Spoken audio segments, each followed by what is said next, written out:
Par la Russie errante, il est plus d'une cente. À chaque pas une tombe, à chaque lieu une croix. Jusqu'aux Yénisseies, on peut compter, je sais, 6001 tumulus et plus. Le roc bleu de l'Oural, comme un sac de pierrailles, en travers s'est couché. Au-delà, bruit la taïga, sa neige où s'enfonce le pas. Et c'est donc d'y marcher. Heureux qui, entraîné à la dure, connaît l'ouragan sibérien. Mais si tu es faible et las, et que tu tombes, où que soit ton gîte, le loup viendra chanter ton glas. Moscou, fin août 1937. Ma chère Odette, je crois bien que c'est toi qui me dois une lettre. Mais comme je ne vois rien venir, je prends les devants. Je pense que tu sais ce que je fais comme travail radio. Je suis désignée spécialement pour les émissions enfantines qui ont lieu le dimanche tous les 15 jours, l'après-midi de 1h et 2h. Yvonne Bovard a été arrêtée à cause qu'elle était la femme d'un homme qui était déjà arrêté. Le 26 août 1949. Depuis le mois d'octobre, je vis à Yenisseïsk. Le climat de Sibérie ne nuit pas du tout à ma santé. Mais pourtant, si tu avais la possibilité de m'envoyer quelques vêtements chauds, je vous serais à tous très reconnaissante. Je t'embrasse fort. Fort. Yvonne.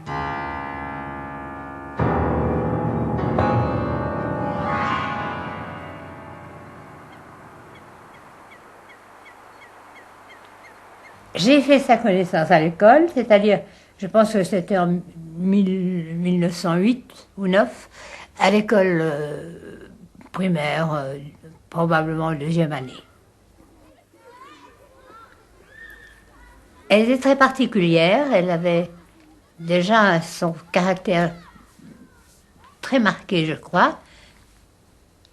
Je ne sais pas si c'était de la timidité, mais je pense qu'il y avait de la timidité. C'est plus tard que j'ai appris aussi beaucoup de choses sur elle et que j'ai mieux compris cette enfance, car elle était d'une famille extrêmement simple. Son père buvait, malheureusement, et je sais, elle me l'a dit beaucoup plus tard, qu'elle devait quelquefois aller le chercher au café pour qu'il rentre à la maison.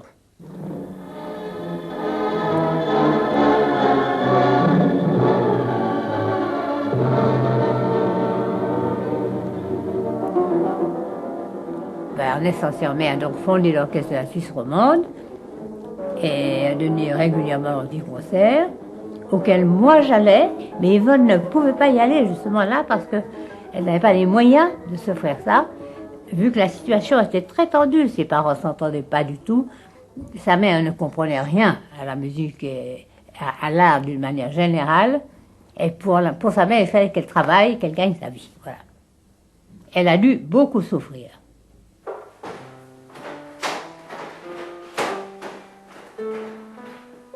Voici donc les registres dans lesquels sont consignés les résultats obtenus par Yvonne Bovard au cours de ses années d'études au Conservatoire de musique de Genève. Ici, nous avons le registre de l'année 1919-1920. C'est la dernière année qu'elle a passée dans la maison de la Place Neuve. Et on voit que les résultats obtenus sont brillants. En effet, elle obtient un second prix dans une classe de violon supérieur. Et on peut regretter qu'Yvonne Bovard n'avait pas fait carrière, car elle aurait été certainement promise un bel avenir.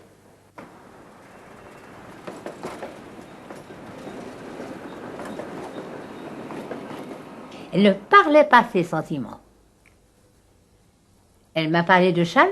J'ai supposé qu'elle avait tout de suite eu pour lui un sentiment parce qu'elle m'en parlait, mais elle ne m'a jamais avoué l'aimer. Marc Schulz faisait partie de ces émigrés d'Europe centrale qui étaient assez nombreux en Suisse et à Genève particulièrement avant la guerre de 1914. Il a vécu d'abord en Pologne, puis il est venu à l'âge de 4 ans à Genève avec ses parents en 1907. Son métier, c'était son métier de bijoutier. À côté de ça, il s'était intéressé au théâtre. Et puis, à Genève, en 1932, il a tenté de mettre sur pied une troupe de théâtre qu'il avait appelée La Forge. Ce qui va précipiter les choses, ce sont les événements du 9 novembre 1932 à Genève, auxquels il va être mêlé en quelque sorte par hasard. L'Union nationale, le parti fasciste de Georges Oltramar, avait convoqué à la salle communale de Plainpalais, à la rue de Carouge, un meeting de mise en accusation de Léon Nicole, Jacques Dicker, les deux chefs du Parti socialiste à Genève. Le Parti socialiste, après avoir demandé l'interdiction de ce meeting au Conseil d'État, a décidé d'opérer une contre-manifestation. Pour s'opposer à cela, toutes les forces de police ont été mobilisées et on a fait appel à une école de recrues de Lausanne qui a envoyé ces hommes à Genève. Le Marshal y a été mêlé d'une manière tout à fait indirecte. Il habitait dans cette direction, à quelques 200 mètres, et par conséquent était très proche de la salle communale où se tenait le meeting des fascistes. L'armée se trouvait rangée dans cette direction et quand elle a tiré en direction de cette place.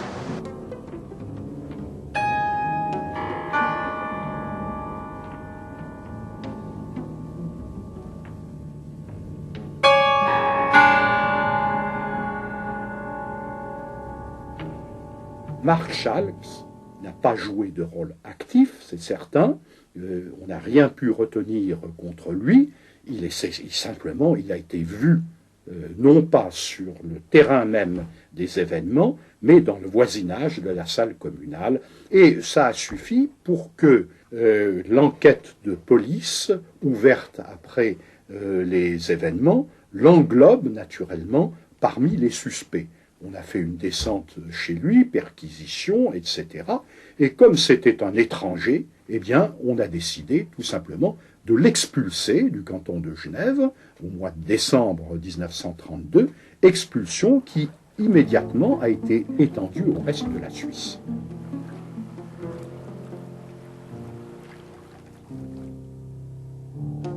Aux élections de l'automne 1933, malgré la condamnation qui avait frappé Léon Nicole au lendemain du 9 novembre 1932, eh bien, la liste socialiste remporte 4 sièges sur 3 au gouvernement cantonal. De ce fait, le nouveau gouvernement est présidé par Léon Nicole, donc, et ça va être ce fameux gouvernement socialiste de 1933 à 1936.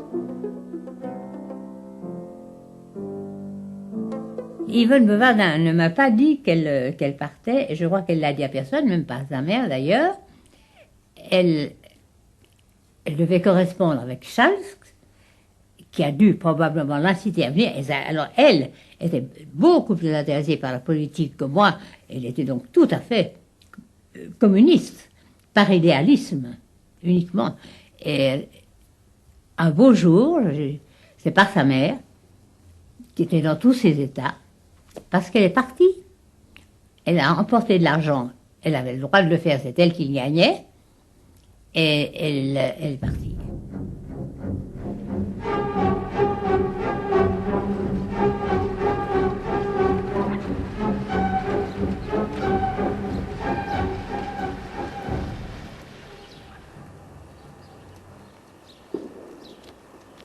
Dans cette maison, j'habitais dès 1929 avec mes parents et ma famille.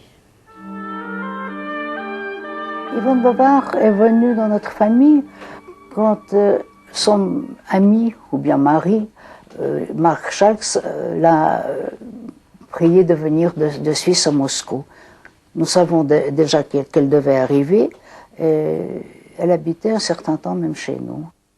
Mon père était un horloger, né dans une famille aussi d'artisans horlogers en Biélorussie. Et il a émigré en Suisse, comme il connaissait le métier d'horlogerie déjà depuis la Russie, il travaillait en Suisse comme horloger, qualifié. Je suis née à Genève.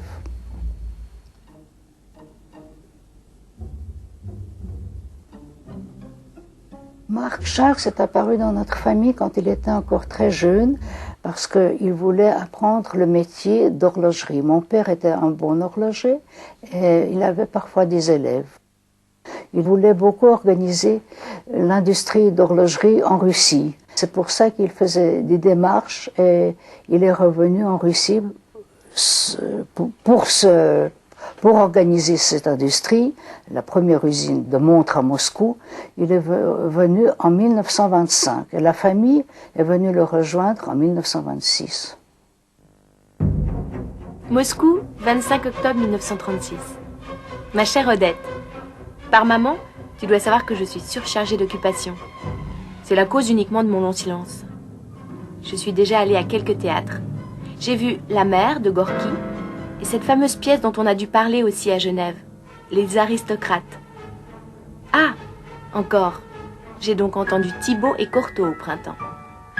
Comme grand orchestre, je n'ai encore rien entendu. Mais moi, depuis une semaine, je fais partie d'un orchestre d'amateurs. Orchestre d'amateurs, mais qui a pourtant un des chefs du grand théâtre qui vient le faire travailler. Ici, tout ce qui est amateur n'est pas abandonné à des mains quelconques. Tiens, un exemple qui me revient à l'esprit. Pour la radio, j'ai dû un jour aller trouver Prokofiev, pianiste et compositeur, tu le sais, qui devait me remettre un texte. Au cours de la conversation de courte durée, il m'informait qu'il ne pourrait pas se trouver à telle heure, car justement il devait aller au club d'une usine pour jouer à l'intention des enfants des ouvriers de cette usine. Lui m'a dit cela sans songer une minute à tout ce qu'il éveillait en moi par cette simple phrase. « Vois-tu, à Genève, par exemple, que M. Piachot aille réciter des vers pour les mioches des ouvriers de l'usine à gaz ? Ou vois-tu M. Ansermet voulant bien entraîner l'orchestre de Châtelaine ? Ici, tout se pénètre et s'interpénètre, et chacun y gagne. La culture se développe dans le peuple. Bon, je termine cette fois-ci, en vous disant à tous les deux, le Franzeli et la Odette, que je les aime bien et que je serais bien contente s'ils venaient trouver la Kiki. Bon baiser à tous les deux, de nous deux. Yvonne. Fin août 1937. 1937. Ma chère Odette. Ma chère Odette. Je crois bien que c'est toi qui me dois une lettre. Mais comme je ne vois rien venir, je prends les devants. Que devient la jante musicale de Genève et de Suisse ? Le chômage est-il à son déclin dans ce corps de métier ou persiste-t-il ? L'orchestre roman existe-t-il encore ? J'ai eu l'occasion de voir Ansermet à sa venue à Moscou. 2 minutes. J'avais l'espoir de le retrouver en mai, lui-même m'ayant dit qu'il viendrait à cette époque. Il remporte en URSS de grands succès. Peut-être avez-vous eu l'occasion d'en avoir des échos ?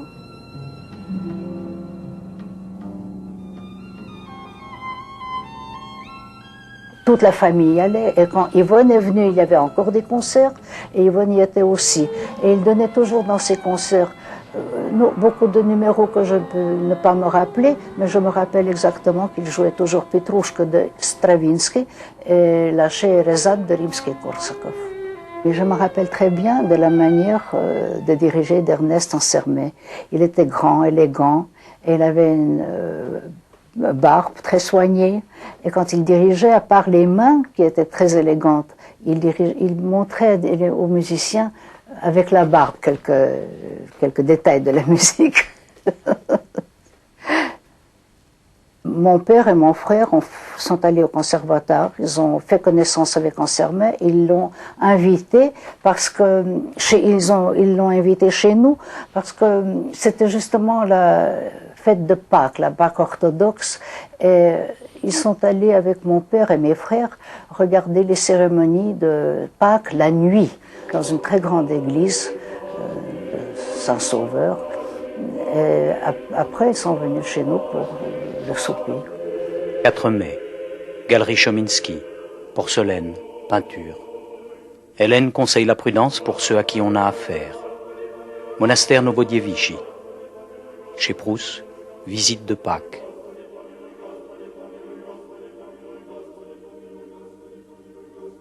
Ce couvent s'appelle Novodievichy Monastère, c'est-à-dire c'est le nouveau couvent de femmes. Je me rappelle bien que mon père était ici avec Ansermet. Я спросил сегодня у Менялы, что дает за полтумана полюблю. Как сказать мне для прекрасной Лалы по-персидски нежное люблю. Le 1er mars 1939. Chère Alphonsine, merci pour tes nouvelles. Tu es gentil de ne pas m'en vouloir pour mon long silence. Voilà mes essais de traduction du poète lyrique Serge Essénine. Oriental. Ce soir au changeur qui donne, pièces d'or ou monnaie d'argent, j'ai demandé « Ah là là, si mignonne !» Comment dire « j'aime » en persan. Au changeur qui recèle tant de secrets profonds et sacrés, j'ai demandé ce soir « Ah là là, si belle !» Comment nommer le doux mot « baiser ?» Puis au changeur j'ai demandé encore, tout en cachant mon trouble, mon émoi, comment dire « Ah là là, que je l'adore ?» Comment lui dire pour qu'elle soit à moi? Et le changeur me répond d'une voix brève, il n'y a pas de mots pour l'amour. Un silence, on souffre et l'on rêve. Et les yeux brillent beaux comme le jour. Nul exige de l'amour des garanties. Joie et douleur s'y mêlent à la fois. Arrachant le voile, des mains hardies seules peuvent dire « Tu es à moi ».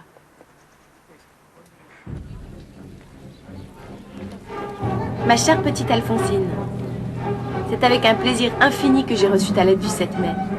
C'est inouï comme le temps passe. Je ne le vois pas filer, absorbé que je suis par mon inépuisable travail. Tout ici est en perpétuelle amélioration. Chaque jour produit un chaînon de plus à la chaîne du progrès qui se déroule depuis bientôt 20 ans. Une activité débordante règne partout. Je me rends compte maintenant, car il faut toujours un certain temps pour se rendre compte de la vie interne de la ville, des changements que l'on apporte à l'aménagement de la ville. Un matin, je descends du tram et m'engage dans la rue habituelle qui conduit à mon travail. Stupéfaction. Tout est chambardé. Le sol est complètement bouleversé. Les rails du tram sont enlevés, on travaille, on y va avec acharnement. 3 ou 4 jours après, la rue était à nouveau praticable. Et maintenant, c'est une belle artère sans poussière. Tout cela fait partie de ce que je vois. Mais il y a encore tout ce que je ne puis voir puisque je n'en ai pas l'occasion. Il y a l'aménagement des crèches, des écoles, des jardins d'enfants, des restaurants, des cliniques. On donne une attention particulière aux crèches et aux jardins d'enfants, aux maternités. En 1921, quand nous sommes allés en Union soviétique, on faisait que devant le cabinet médical d'un médecin qui pratiquait l'avortement, tant et si bien qu'on avait tellement l'habitude de faire la queue que simplement de voir une queue, on se mettait derrière et il y a eu des messieurs qui ont fait la queue devant des cabinets médicaux où l'on pratiquait l'avortement et on a dû leur dire pourquoi est-ce que vous faites queue ici, c'est pour les femmes qui vont avorter. Et je pense que les femmes naturellement trouvaient ça très normal du moment que elles étaient enceintes sans avoir voulu l'être, eh bien elles avaient le droit de faire l'avortement. Dernièrement, l'avortement a été interdit, ce qui est un bien, car les femmes usent toujours trop largement de la liberté qu'on leur octroie. Ainsi, il était fréquent qu'une femme subisse 10 ou 15 avortements. C'est inouï.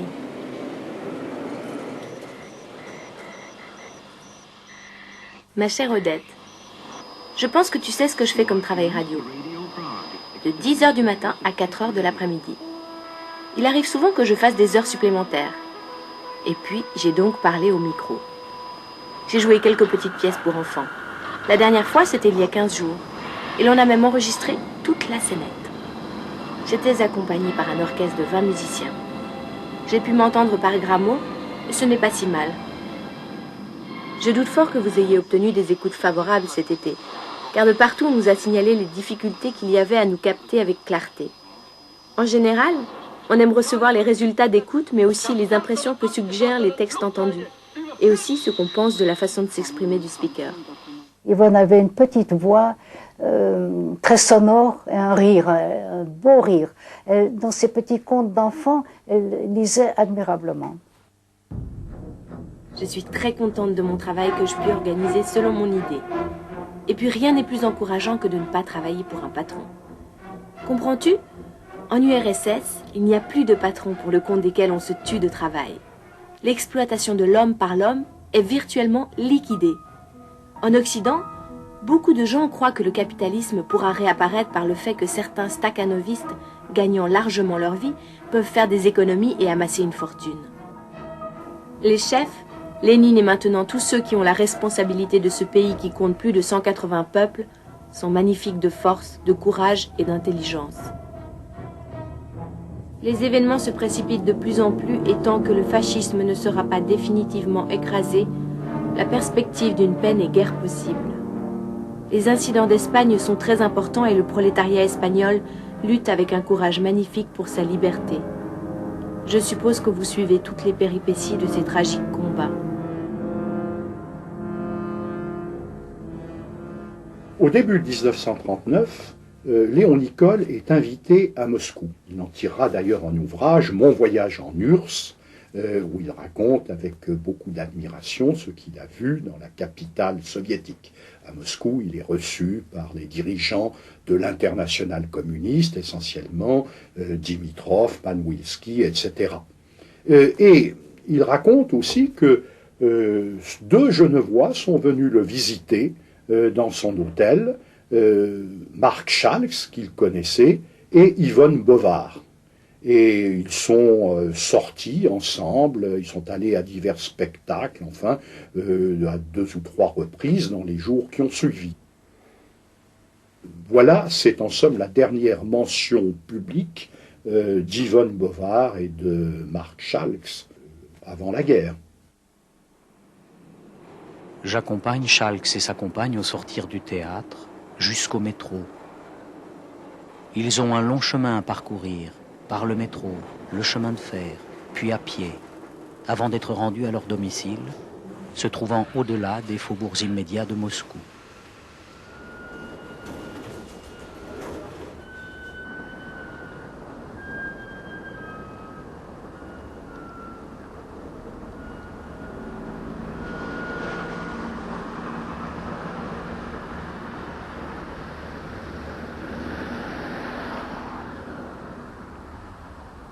Nous avons tous une peur terrible. C'était la terreur, c'était la peur. Parce qu'à cette époque, quand on arrêtait des milliers de personnes, c'était incroyable de comprendre. Pour les gens honnêtes, c'était incroyable de comprendre comment est-ce qu'on arrête tout à coup une personne qui n'a rien fait de mal. C'est incompréhensible. Probablement que quelqu'un a fait une dénonce qui a dit que cet homme est un ennemi du peuple. C'était très, et beaucoup de gens faisaient dénonçaient des copains même. Surtout les gens qui étaient liés avec l'étranger.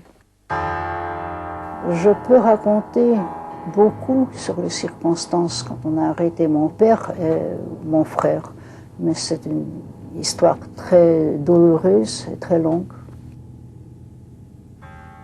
J'étais révoltée, mais je ne pouvais rien faire. La seule chose que je peux dire, c'est que moi j'allais régulièrement à la prison pour transmettre de l'argent au guichet pour qu'il puisse un peu survivre, acheter quelque chose pour manger. Moscou, le 15 avril 1940. Vrai, que d'événements qui se déroulent dans le monde. Chaque jour, l'on peut dire que nous réserve demain. Enfin, la paix viendra bien un jour entre tous ces hommes de bonne volonté. Et alors, réunis, nous boirons une bonne bouteille de quelque chose. Moscou, 1er novembre 1940. Un petit bonjour amical de Moscou qui se revêt déjà de sa parure d'hiver. Il gèle, très fortement. L'hiver cette année est venu bien vite. Tout va très bien pour moi. Bonne amitié, Yvonne. Elle m'a dit que Charles la critiquait quand elle disait « Qu'est-ce qui se passe? Il y a quand même des choses qui se passent. Ces disparitions ne sont pas normales. Il se passe quelque chose. Je ne comprends pas. J'aime pas beaucoup cette manière de Staline de mener le pays. Je ne sais pas ce qui se passe. » Et que Charles, qui était encore en plein dedans, lui a dit « Mais enfin, pourquoi qu'est-ce qui te prend de critiquer une petite Genevoise qui ne connaît rien du tout à tout ça? Tu n'as pas à critiquer, tu ne sais pas, il fait ce qu'il doit faire, etc. » Elle n'y croyait déjà plus beaucoup. Avant Charles. Donc je ne sais pas pourquoi est-ce qu'il a éclairé tout à coup Charles, et ce qu'il a dit. Mais enfin, on est venu l'arrêter à Bata très tôt. Yvonne est venue chez nous, elle a dit que Chalx s'est arrêté, on a arrêté Chalx. Et j'étais avec Yvonne à la prison pour lui transmettre aussi quelque chose, pour manger, de l'argent. Nous étions quelquefois à la prison qui s'appelait en russe Matroska Tishina, le calme des matelots. C'est une prison à Moscou. Nous n'avions pas rencontré Marc Chalx. Mais Yvonne, comme elle était sa femme, elle avait le droit de transmettre peut-être des billets. Enfin, elle s'intéressait au sort de Chalx. Elle a appris qu'il est arrêté et qu'il était déjà déporté dans le Nord. Là, elle a commencé à faire des démarches pour retourner en Suisse. Il m'est très difficile de répondre à cette question, comment se préparer à être arrêté. On ne se prépare pas, au fond. Ou bien le malheur arrive, ou bien il n'arrive pas. J'attendais chaque jour qu'on m'arrête. Maman attendait chaque jour qu'on m'arrête. On pouvait se préparer. Yvonne Bovard a été arrêtée à cause qu'elle était la femme d'un homme qui était déjà arrêté. C'est moi qui pense cela, parce qu'il y avait beaucoup de personnes, des hommes qui étaient arrêtés, et on arrêtait aussi les femmes. On lui a dit, vous avez dit telle et telle chose de Staline. Elle a dit oui. Et on lui a dit, est-ce que vous, mais maintenant vous allez vous repentir et elle a dit pas du tout, non. Je pense toujours la même chose. Et ils lui ont dit, ah bon, alors vous avez envie qu'on vous mette dans les cachots en bas? Et elle a dit non, j'ai pas du tout envie, mais je sais très bien que si vous avez envie de le faire, vous le ferez. Et ça, c'est tout à fait vrai. Je suis sûre, absolument sûre que c'est vrai. C'est tout à fait dans son caractère.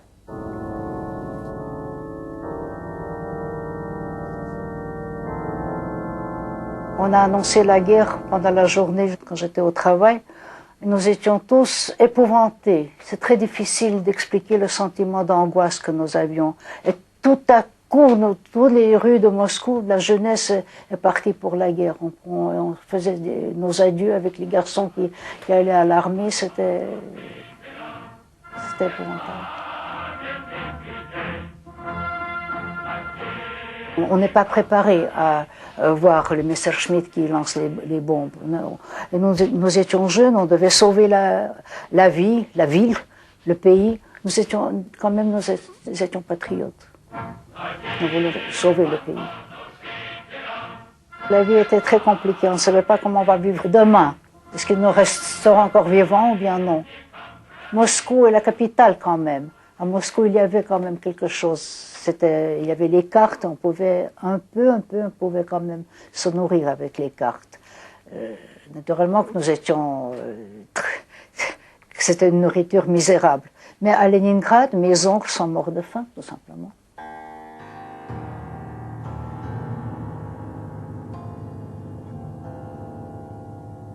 Pendant la guerre, la musique nous a un peu sauvés. Parce que quand on chante, quand on s'occupe de musique, on devient un peu plus fort moralement. Et nous donnons des petits concerts dans les hôpitaux, dans les usines, aux ouvriers, pour remonter un peu le cœur, le cafard. Et ça nous a fait du bien. C'est pour ça que je suis très reconnaissante que j'étais dans un milieu de musiciens. Moi, j'ai appris la mort de mon frère et de mon père simplement parce que je faisais tout le temps des démarches. J'ai fait des démarches et pendant la guerre et après la guerre, j'allais ou bien j'écrivais au KGB. Et après la mort de Staline, on a commencé un peu à donner plus de renseignements. Et j'ai reçu officiellement des documents du KGB. J'avais des pressentiments très différents, un petit brin d'espoir, peut-être qu'il y aura un miracle. Mais après, voilà, beaucoup plus tard, on m'a expliqué que ceux qui étaient soi-disant expulsés pour 10 ans, ils étaient fusillés très vite. On a arrêté mon père en août et on l'a fusillé en décembre, ou bien en novembre. J'ai des papiers, je ne me rappelle pas toujours la date. Et ton frère aussi? Aussi, oui.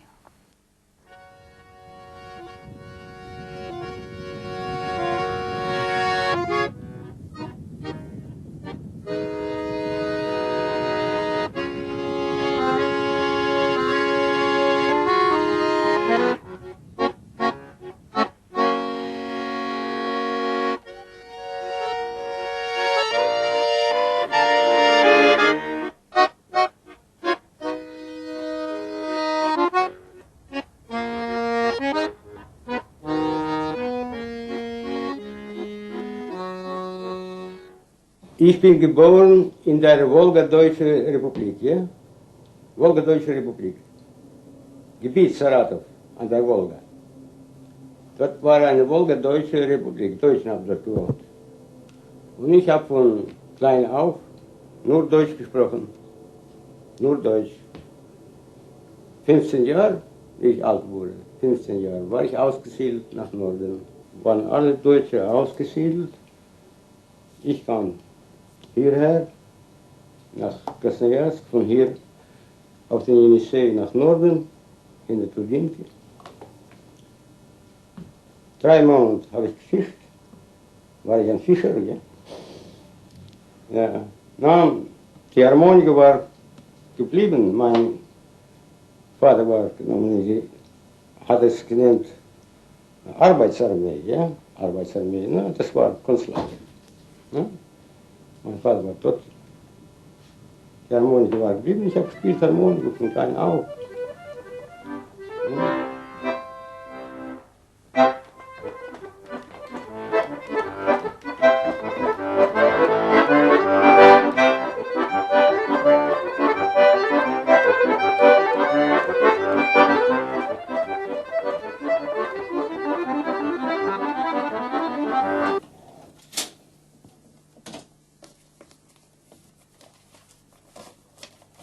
Мы вот организовали в Красноярске общество «Мемориал» в 1988 году, в марте месяце. И вот с тех пор работаем,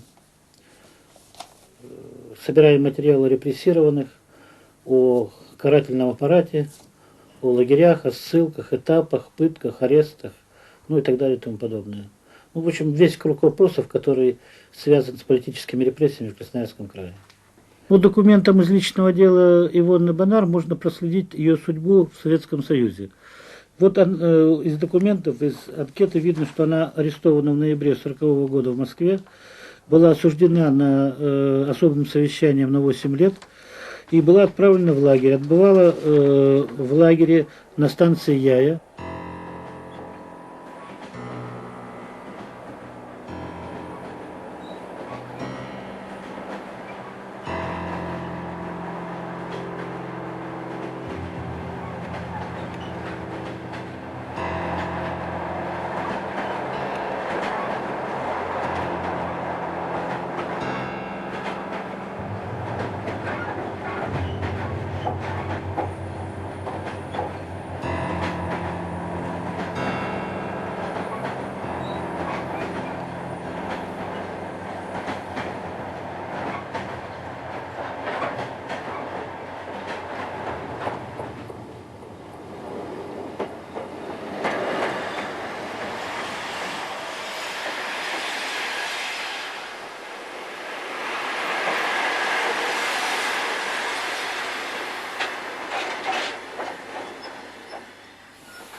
Лагеря находились, поселок был Ерпак, значит, на Ерпаке занимались лесоразработками. Там находились, значит, заключенные женщины, где-то в количестве 400 или 450 человек. Значит, вот такое дело. Ну, условия труда были тяжелые, то, что вы понимаете, что лес-то это, на лесозаготовках тяжелый труд. Это можно сравнить с шахтерским трудом, значит, даже он еще хлеще получается, то, что шахтер-то под землей там теплее, а здесь ветер, мороз, стужа. Тут вы поймите то, что, ну, тяжело работать. Это, конечно, женщины неподходящий труд. Лагеря не сохранились, потому что все заросло, значит, бурьяном, лесом, значит, так что время-то уже большое прошло. Там никто не живет, и уже давно, значит. Считайте, наверное, с 46-го, 47-го года никто не живет там. Все разъехались. Ну, там только заключенные, там вольных не было. Только один заключенный. Бараки стояли, значит. Yvonne, après, elle nous a écrit une petite lettre où elle est dans quel camp elle est. Et parfois, j'écrivais. Mais le commencement de la guerre était tellement tragique que nous pensions à d'autres choses. En général, il fallait sauver notre propre vie, parce que surtout les Juifs qui attendaient la fin, vous comprenez, parce que si les Allemands étaient entrés à Moscou, on nous aurait tous tués. Je savais qu'elle gardait le bois vers le fleuve de Yenisseïsk, que ce n'était pas rigolo du tout. Et il souffrait beaucoup du froid et il souffrait des moustiques en été. Ça, c'était une souffrance, les moustiques. On s'habillait, il y avait des habits spéciaux pour se couvrir, se sauver des moustiques.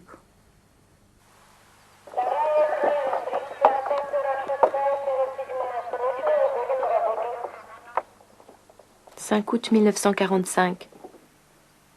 Chère Blanche, je t'écris encore une fois quelques mots et j'espère que je recevrai une réponse.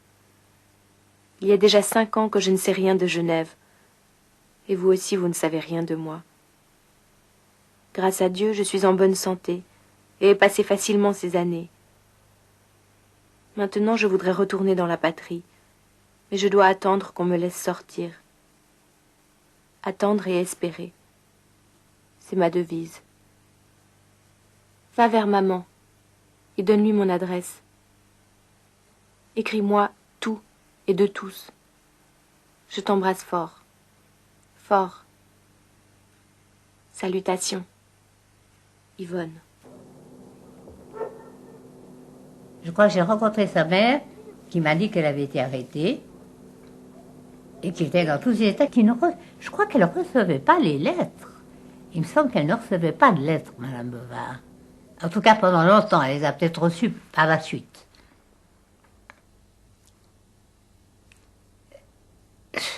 Oui, on était un peu terrifiés. Je me suis demandé ce qui se passait, ce qui allait se passer. On ne pouvait rien faire parce qu'il n'y avait pas de... Je crois qu'il n'y avait pas de consulat ni de délégation suisse à ce moment-là.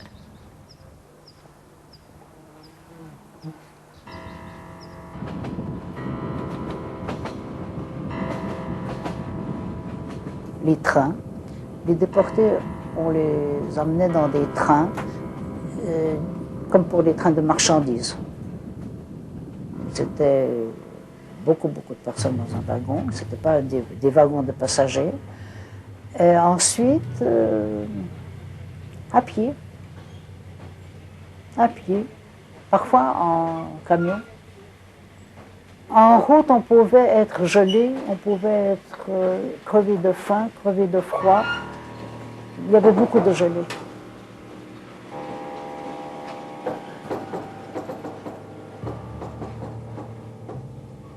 Полностью отбыла свой срок, и в 1948 году, после окончания срока, была отправлена в ссылку на поселение в Красноярский край. В Красноярский край была доставлена в начале октября 1948 года. Примерно дней 20 была в Красноярской пересыльной тюрьме, после чего была этапирована в Енисейск Красноярского края.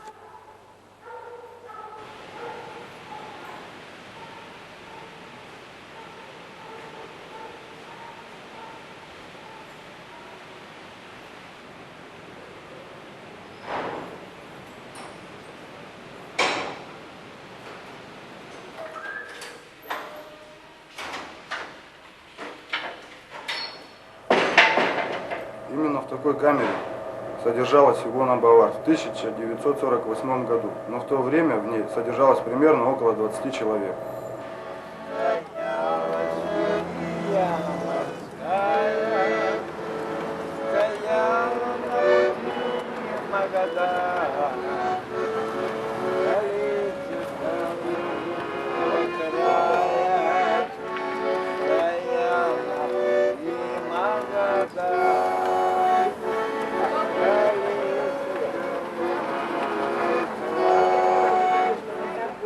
Не, ну это обычная история. То есть их направляли в ссылку. Ну, это, как сказать, я бы это отнес за счет просто нашей российской безалаберности.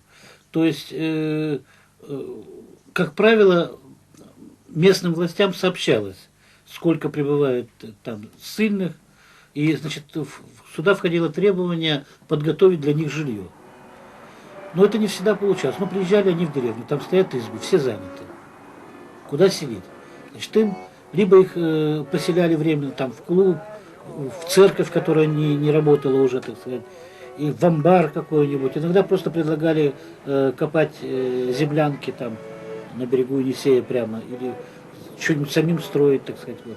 Это все зависело от конкретных условий, когда куда приняли. То есть это вполне могло быть. Иногда их подселяли, так сказать, вот в крестьянские дома. Вот. Если такой возможности не было, селили куда попало. То есть вот где как крыша есть какая-то, крыша над головой, вот их селили туда. Постепенно они обстраивались. Если, что касается немцев, они, народ такой основательный. А начальный этап действительно их селили где попало, и часто было очень тяжело. Иногда не хватало работы. Нет, просто не было работы, и все. А нет работы, значит, нет денег, чтобы покушать. Значит, и голодали многие. В общем, это очень для некоторых трагедия была большая. Вообще ссылка для некоторых, некоторые просили в зону обратно. Потому что, это я имею в виду уже не немцев, а вообще заключенных, потому что в лагере хоть маленькая, но всегда была пайка.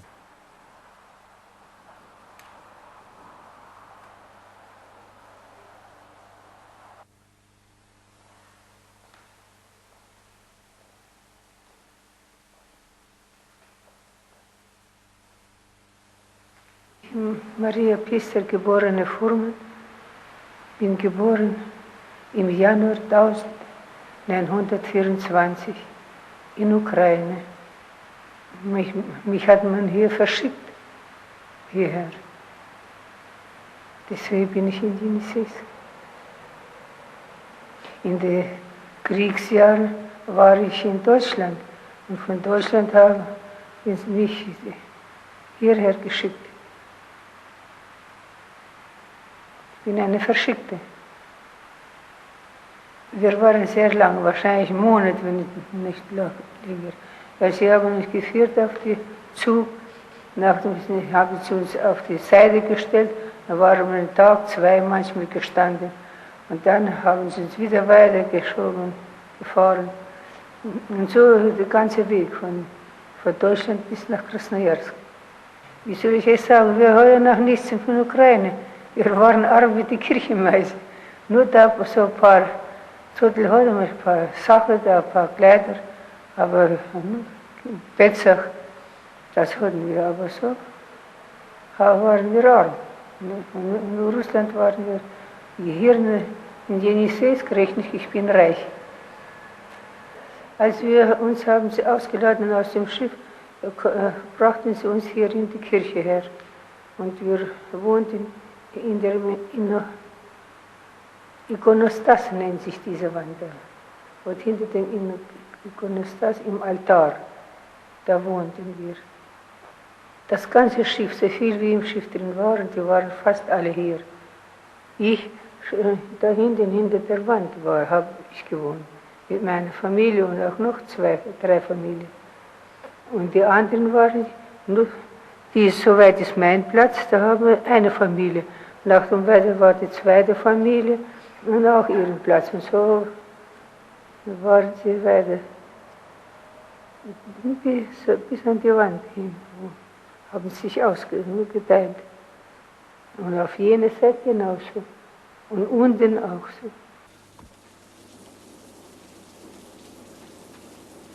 Le 26 août 1949. Ma chère Blanche, aujourd'hui enfin j'ai reçu ta lettre que j'attends depuis si longtemps. Plusieurs fois déjà je t'ai écrit et je m'étonnais beaucoup de ne pas recevoir de réponse. Maman dans sa dernière lettre m'a prévenu qu'elle t'avait rencontré et que très certainement tu m'écrirais. Depuis le mois d'octobre je vis à Yeniseisk, grand village situé au bord du fleuve du même nom. Celui-ci bien souvent me rappelle mon lac, ou mieux le Rhône, parfois la mer et même l'océan.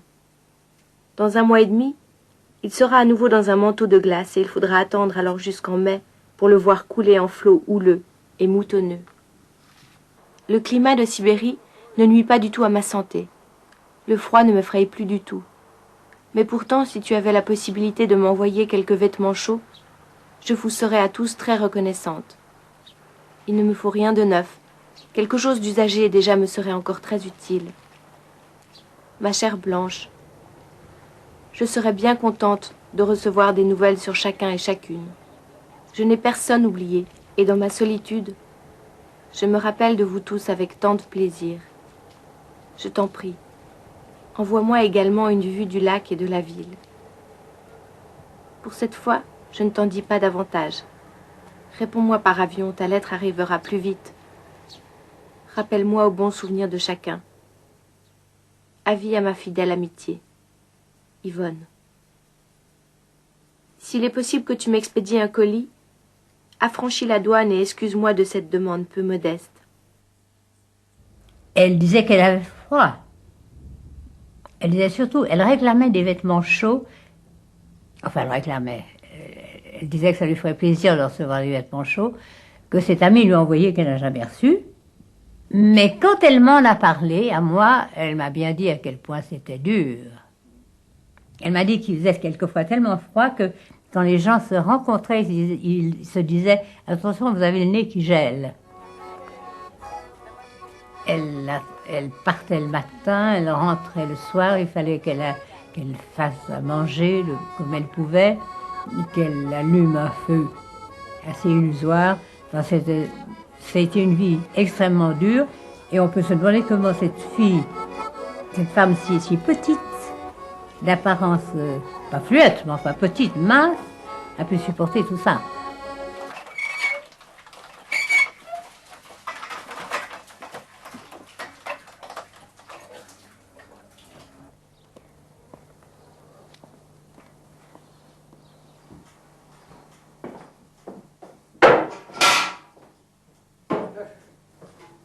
Hier nach Jenissee sind wir gekommen im 45. Jahr ausgesiedelt. Как, ну видите, wie soll man sagen, wir waren Strafnähe, sind wir auf Sibir gekommen.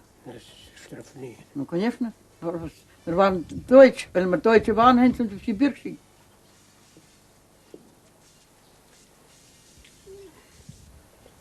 Das erklären, das ist sehr schwer.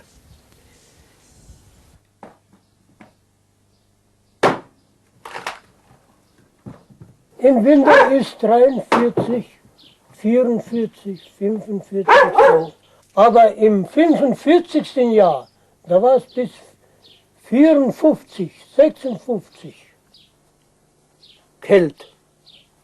Das ist gefährlich. Ist sehr kalt. Da muss man die Buchstiefel haben im Winter. Arbeiten tun sie bis zu 40 Grad. Noch niedriger die Kälte arbeiten nicht mehr. Und warum? Der Mensch verfriert sich, friert alles ab. Es ist so kalt, die Hände werden weiß, im Gesicht wird man weiß. Das Blut stellt sie, wird kalt. Das geht schon nicht mehr. 30 décembre 1949. Ma chère Blanche, enfin nous sommes arrivés au seuil de l'année 1950. Dans les jours de fête, je pense encore plus fortement à vous tous et je sens davantage combien je suis éloignée de mon pays. Je me représente qu'à minuit, le 31, une petite neige gentille blanchira joliment la ville, et chacun se serrant fortement dans son manteau, relevant le col, soufflant dans ses mains, se hâtera d'aller se réchauffer au coin du radiateur. Et vous direz tous, quel hiver rigoureux, quel froid insupportable. Et vous n'imaginerez pas que nous, ici, à Yeniseisk, nous devons nous accommoder de gelées qui ne veulent pas dégeler. Voilà plus d'un mois que nous avons 40 degrés, 50 degrés, et même plus, jusqu'à 56 degrés. J'ai appris la vie d'Yvonne Bovard très peu par lettres, parce que je n'avais pas une grande correspondance Souvent, elle n'avait pas le droit d'écrire souvent. Et nous aussi, nous avons un peu réfléchi. Faut-il répondre, faut-il pas répondre? Est-ce que nous aurons des conséquences désagréables? Nous avons aussi un peu toujours la peur, parce qu'on arrêtait les gens, pas seulement en 1937, il y avait des arrestations plus tard aussi. Quand on n'est pas libre, on souffre de tout. Elle ne parlait pas de nourriture, disons. Ça, non. Mais du côté moral, qu'elle est venue de Suisse comme une personne qui voulait beaucoup aider au pays, que cette injustice, c'était tragique. Au ministère de la Sécurité d'État à Moscou, de Bovar Yvonne, citoyenne suisse, exilée à Yenisseïsk. Le 8 mars 1936 de Genève, Suisse, je suis venue rejoindre mon mari à Moscou. En octobre 1940, mon mari fut arrêté. Le 27 novembre 1940, je fus moi-même arrêtée et condamnée à une peine de 8 ans, article 58-10. Le 30 septembre 1948, je fus libérée et emmenée à Yenisseïsk. Dès les premiers jours de mon arrivée dans cette ville, j'ai cherché un emploi. Mais on ne me propose que du travail physique. J'ai 47 ans. Je suis faible et dans l'impossibilité de remplir un lourd travail. Que vais-je donc devenir? Étrangère, exilée, seule, sans aide de personne et de nulle part. Je désirerais savoir pour quelle durée m'est infligé l'exil et pour quelle raison, en tant que sujet non soviétique, je dois subir encore cette peine après avoir purgé ma condamnation de 8 ans. Yvonne Bovar, 20 janvier 1949. Alors la première fois dont j'ai entendu parler d'Yvonne Bovar, c'est tout simplement, comme beaucoup de Genevois, lorsque j'avais une vingtaine d'années, c'est-à-dire au début de l'année 1951, quand Lucien Tronchet, l'ancien anarchiste, devenu dirigeant du syndicat des ouvriers du bois et du bâtiment, a lancé sa grande campagne en faveur d'Yvonne Bovar, questionnant les dirigeants du Parti du Travail de l'époque, leur demandant ce qu'étaient devenus Yvonne Bovar et Marc Schalks à Moscou. Tronchet a posé dans toute la ville de grandes affiches, n'est-ce pas, posant directement la question à une délégation qui s'était rendue en Union soviétique. Il faut dire qu'à l'époque, l'Union soviétique, dans les années 45 à 51, était un pays entièrement fermé. Ah, je me souviens très bien des affiches qui m'avaient frappé. Que devient Yvonne Bovar? Alors bien sûr, ça m'a frappé, il y en avait une là en bas. Je ne sais pas pourquoi. Yvonne lui en a voulu. Elle m'a dit, quand elle est rentrée, quand on en a parlé, alors qu'elle parlait encore très peu, elle m'a dit oui, ça ne m'a pas du tout rendu service, j'étais très fâchée. Je ne sais pas pourquoi. Alors Léon Nicole, qui a été pris à partie à cause du témoignage qu'il avait donné dans son opuscule, Mon voyage en URSS, eh bien, il a répondu en disant que, effectivement, il avait bien rencontré ces deux personnages à Moscou en 1939, mais qui ne savaient absolument pas ce qu'ils étaient devenus, et que d'ailleurs, il trouvait un peu indécent qu'on fasse toute une campagne dirigée contre l'Union soviétique à cause de ces deux personnages, alors qu'en Union soviétique, à la suite de la guerre, il n'y avait pas moins de 17 millions de personnes qui avaient disparu, qui avaient été massacrées, n'est-ce pas, et que, par conséquent, il pouvait bien arriver qu'il y ait deux personnes, même si elles étaient suisses, dont on n'ait plus aucune nouvelle. Voilà en quelque sorte l'argumentation de Léon Nicole. Et tout ça, évidemment, avec toute une polémique contre Lucien Tronchet, qui était accusé de se conduire en agent de propagande américaine. Alors effectivement, s'il faut se replacer dans le climat de la guerre froide de l'époque, n'est-ce pas, Lucien Tronchet menait une campagne très virulente contre le communiste et les communistes. Il venait de faire l'année précédente un voyage aux États-Unis, qui lui avait été payé, lui aussi, n'est-ce pas? Et il recevait naturellement de l'argent par le canal d'Irving Brown, le syndicaliste américain chargé des relations internationales et qui a financé les syndicats anticommunistes en Europe. Et Tronchet a pu, grâce à cela, grâce à ce soutien financier, mener sa campagne en faveur d'Yvonne Bovard et de Marc Chalks. C'était en somme un pion, c'était en quelque sorte une carte qui était jouée dans cette guerre froide des années 1950. À ce moment, il y avait un ambassadeur, ou en tout cas un consul, que des amis ici ont pu contacter, voilà. Et qu'elle-même a dû contacter, je pense. Et quand enfin, elle a eu la permission de partir après 1000 et 1000 démarches, le Yenisseï était complètement gelé, elle n'a pas pu. Il a fallu qu'elle attende le dégel pour partir.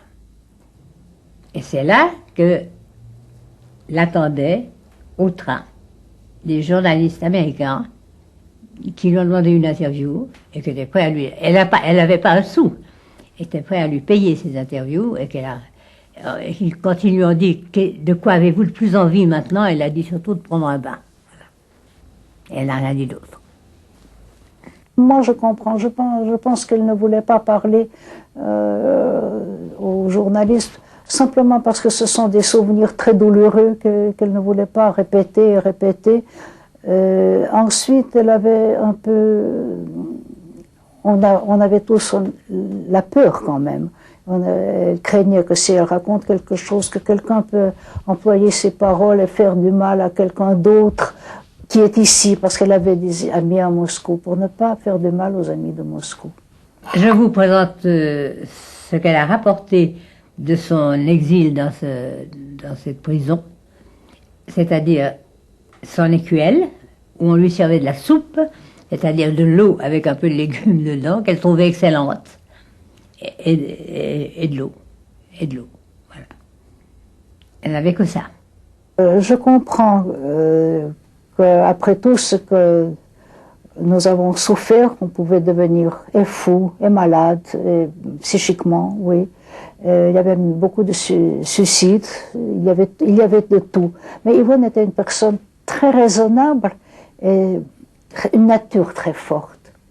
Et elle espérait quand même qu'il y aura quelque chose, que tout s'arrangera, ça viendra, ça s'arrangera.